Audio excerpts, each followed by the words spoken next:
Hello, and welcome to the On-Campus College Planning Podcast, where we provide insights and guidance on everything from choosing the right courses for your student to finding those special niche majors and programs to understanding the complexities of financial aid. This is real college planning advice for real families because this is the University of You, not the University of Them. I am Tom Cleese, founder and chief college planner at On-Campus College Planning, and welcome to episode 9, The Great College Road Trip. You can hear or view episode 8, Why the ACT Still Matters, and episode 7, How, Why, and When to Talk with Teens About the Cost of College, and all the previous episodes on Spotify, Stitcher, or YouTube, and you can find those in our newsletters as well. So here we are, the Great College Road Trip. Well, it's about 6:30 p.m. on Thursday, March 2nd, and I am getting ready to head out on a big college road trip, the Great College Road Trip, starting at 4 a.m. Yep, 4 a.m. on Monday, March 7th. I'll be leaving for 11 days, and I will be visiting 33 colleges in 9 states. That will boost my campus visit total from about 140 right now to a little over 170. In this podcast, I'm going to tell you why I would do such a crazy thing, and more importantly, how this great college road trip, not just this podcast, but the things that I'm going to talk about, show, and do on this trip, and then after this trip, how they can help you find the right colleges and really make the most of your college road trip. So I'm going to give you 3 primary reasons why I'm doing this and how it can help you. And I'm also going to include four things I really want you to avoid doing. Now, I'm going to kind of stick to my script a little bit more. So if you're watching on YouTube, you see me basically just kind of reading this verbatim. I'm not trying to be a robot, but I want to keep this really tight at about 15 minutes because it's just the beginning of a conversation, and there's some things that I really want to make sure that I say. So this doesn't make as great television, but hopefully you'll understand that. So, and it is going to be fairly brief. I tend to get off on tangents. That's just the way it goes. College is exciting and interesting to me, but we're going to try to be focused as much as possible. And I am going to encourage you, especially for the next couple of weeks when I'm out on the road, please follow me on Facebook and Instagram, and like things that you like and share things that you want to share, etc. And talk back with me. Okay, let me know what you want to see or know or do as much as possible. I'm not going to change my plans, but I would love to hear some of your comments as well. Okay, I'm going to be walking around, touring campuses and doing some fun things too. But I'm also going to just give some basic advice about how to do this really well. And in the world of campus visits, I think the what not to do is just as important, because I see families making the same mistakes, and that's why I'm going to include some of the negatives, and we'll expand on all of that. And I hope the positives and the negatives will all come together and work for you. So where am I going, and why am I doing this? Well, I've got a spreadsheet. Anything that matters can be put into a spreadsheet, I like to say. And so if you're watching on YouTube, you can't really see that very well, but it's a big old spreadsheet, and I've spent many hours, many enjoyable hours working on that. And I'm into the details, even like, how many miles and how much time in between this college and that college. And I even go so far as to find the exact right color to put into these cells for the school colors, which is a little bit over the top, a little OCD, but I'm just having fun with this. So very quickly, I'm just going to read these off to you. Oberlin, Case Western, RIT, Rochester, Syracuse, Cornell, Hartwick, SUNY Oneonta, RPI, Middlebury, Vermont, Dartmouth, Boston College, Boston University, Berklee College of Music, Northeastern, Wentworth Institute of Technology, WPI, Trinity, Wesleyan, Fordham, Rutgers, Naval Academy, Johns Hopkins, Goucher, Swarthmore, Villanova, Lehigh, Lafayette, maybe Penn State, and then finish it up on the last day in Pittsburgh, Duquesne, Carnegie Mellon, and Pitt. No problem. Oh, and by the way, 4 of those days are actually spent with my dear wife, Hillary, who will be flying out to Baltimore, and we're doing a little getaway type of thing. Spend a couple days there, a couple days in Philadelphia, but I'm, for the most part, not going to bother her with the campus visit. So Out of those 11 days I told you, this is really more just 7 days. So that's kind of amping it up even more. So that's where I'm going, and I'll share this on social media also. I've got this Google map of all the places I've visited, and like I said, it's going to be up over 170 after this round. But why am I doing this? Well, the number one reason is I want to expand my knowledge base so that I can help more families find their University of You colleges. That's what we talk about around here. Your University of You, not the University of Them. It's the one that meets your exact needs.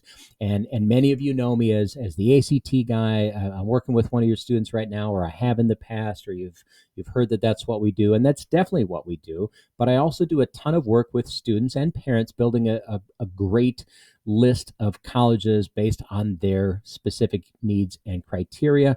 I wrote a book very early on, and it is called Building the University of You, 10 Critical Questions to Find the Best College Fit. And that has always been at like the core of everything I do. And it's been a great template, but I'm always trying to improve my process so that it benefits those who I'm fortunate enough to serve.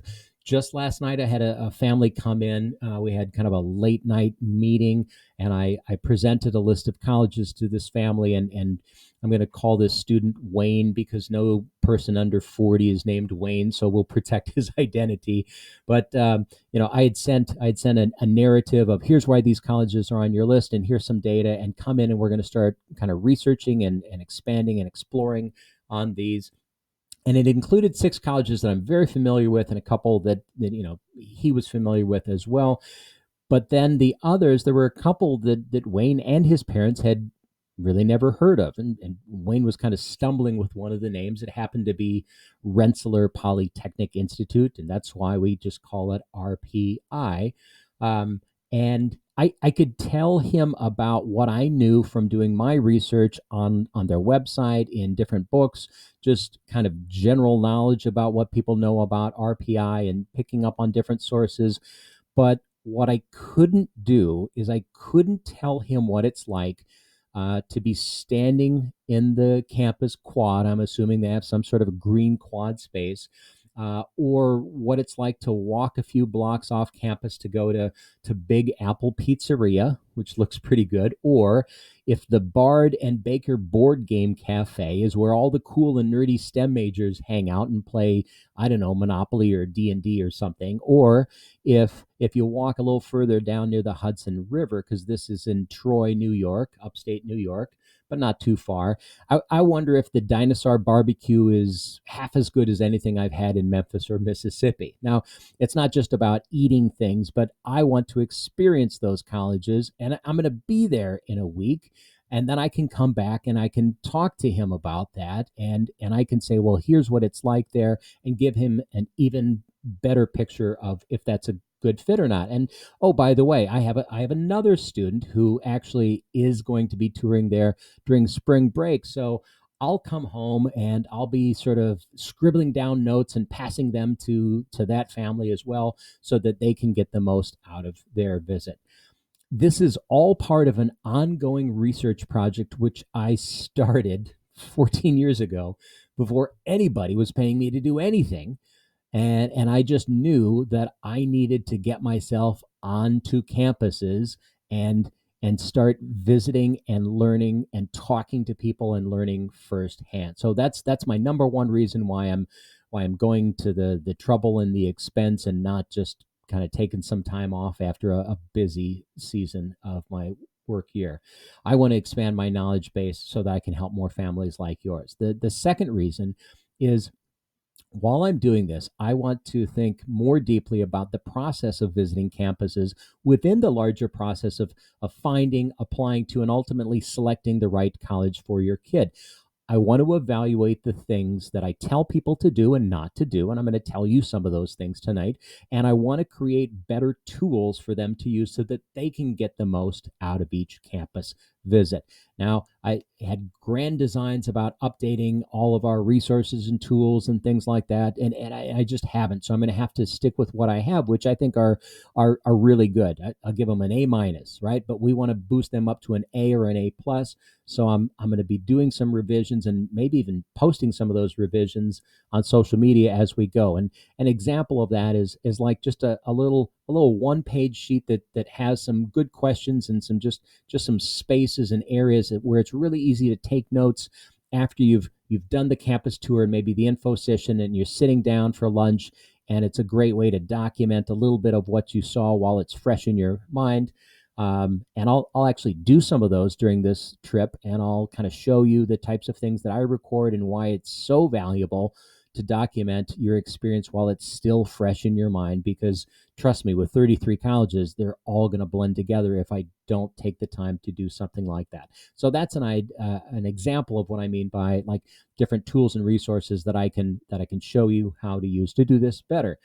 I'm going to offend a few people with this next statement, but I feel very strongly like I need to be very honest with you. And if you're spending your time listening to me, a so-called expert, right, talk about college visits, I think that you need to take this with best intentions and hear when I tell you these four things that absolutely drive me nuts. And we're starting this conversation about why I don't want to say these things and how to make these better. I don't think I explained that very well, but these are the four things that just sort of drive me up a wall in terms of campus visits. And the first one is, I hear parents, very well-intentioned parents, say, well, we want to wait until we really have the list narrowed down to start visiting colleges. Well, very quickly, the problem with that is, how are you going to know how to narrow them down unless you've actually experienced some of those? So, it's okay to take a few extra visits and spend a little extra time and a little extra money and a little extra effort. And if you find out that those you thought were the right colleges for you and now you've visited and they're not, that's time well spent. Okay. And I'll be talking a lot about other great college road trips that my family has gone on, the best of which were not with me. That sounds like a good teaser.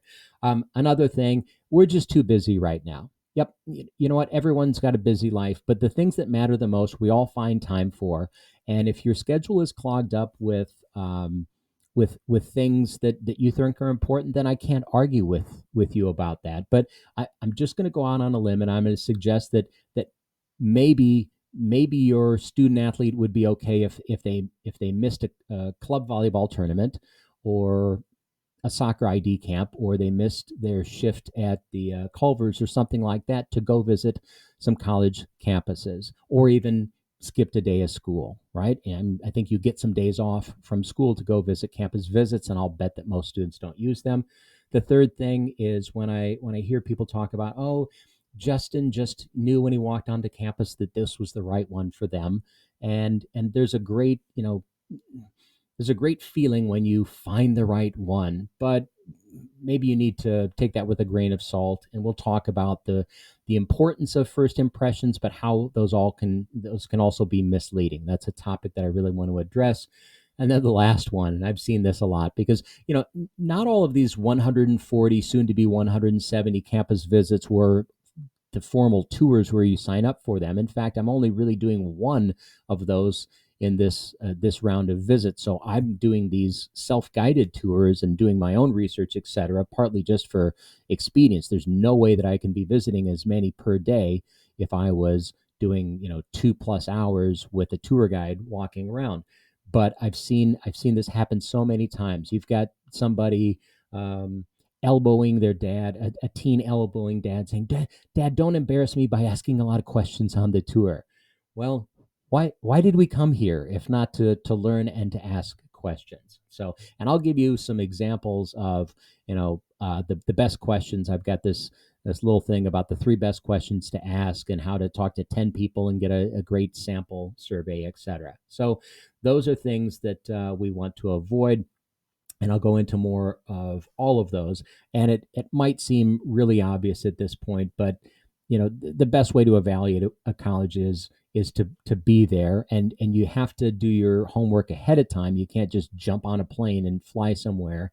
But it really makes sense that if you're going to spend, over six figures, over 4 years of college, let's get in the SUV, let's fill up the tank, um, bring lots of caffeine, and let's go see this thing in person.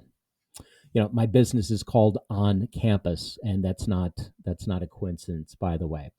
So let's wrap this thing up. So number one was to expand my knowledge base, and so that I can help more families. That's the most important reason I'm going. Number two is I'm trying to really think about the process of visiting campuses and what I'm helping people do better, and to make that process better for them as well. And then the third reason I'm doing this is that there's going to be a lot of drive time here. I haven't even computed how many miles, and I don't think I want to.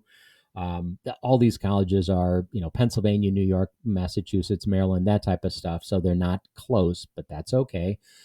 And in those many miles between campuses, I want to take a hard look in the mirror, while still keeping my eyes on the road, at what I offer for my college search service, right? And that's something I'm going to talk about more, because hey, we're just finishing up with a lot of ACT prep, and now it's like, well, where do you want to send that ACT score to? Let's make sure it's the right colleges, the University of you, and I want to think, very strategically about what works for our families and what doesn't, and what we need to improve, and how I can make the process more satisfying and more valuable for the student and the parents. The family that I met with last night, it really fired me up. We spent over the amount of time we were scheduled to spend, and because they just had some great questions, and they're in a great place, and the list was, I gotta say, it was a good list. It's a pretty interesting, very creative list of a lot of different types of colleges for very specific reasons that I think Wayne, and I'm going to tell him I'm calling him that now. I think Wayne's going to find some real gems in there, and he's going to toss some off to the side, like, no, this was a reach, and it doesn't really fit me. And like, okay, no harm, no foul. We'll be all right with that. So I'm going to be driving around, spending my business's money, staying in cheap hotels, not when I'm with Hillary, but and eating. Well, I'll eat some good food. The Dinosaur Barbecue kind of has me intrigued. But this is not just fun. It will be fun, but this will be a lot of hard work. And I guarantee, I absolutely know, about a day and a half into this, I'm going to be thinking, what did I get myself into?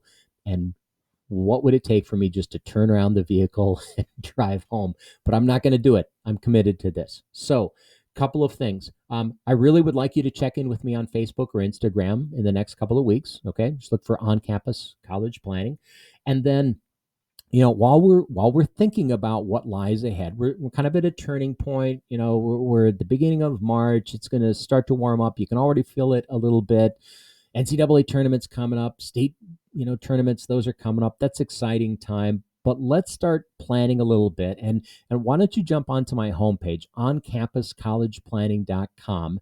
And why don't you just go ahead and schedule a free consult for like late March. I'll be exhausted but refreshed at the same time. Late March or early April, let's sit down, and especially if you've got a junior, let's start talking about colleges, because maybe you haven't really done the visits, or maybe you just kind of sort of know where you might apply. Let's start talking about that a little bit more, and see if I can help. And I also want to encourage you, if you're a parent of a sophomore or a freshman, or even a middle school student, an eighth grader, like an eighth grade boy would be the perfect student to bring in, because boys need to understand something that I think more females just instinctively understand. And I'm sorry to be kind of old school, gender stereotypical, but a lot of young dudes have trouble figuring out how to turn in their homework on time, right? And I'm going to stop right there. But if we can either give them some good advice heading into high school, or scare them into turning in their homework, we would alleviate a lot of problems sophomore, junior year for those young males. So book a free consult and come in, and let's start talking about those things. I'm not going to sell you anything. I'm going to talk to you. We're going to have a conversation. You can do this with your student or without. It's really up to you. Anything you want to talk about, and it's free. Okay, it's free. It's fun. So there we go. The Great College Road Trip. We should print up t-shirts. I will see you on the road. Somebody call shotgun. and then settle in because the next bathroom break isn't for 300 miles. Let's go.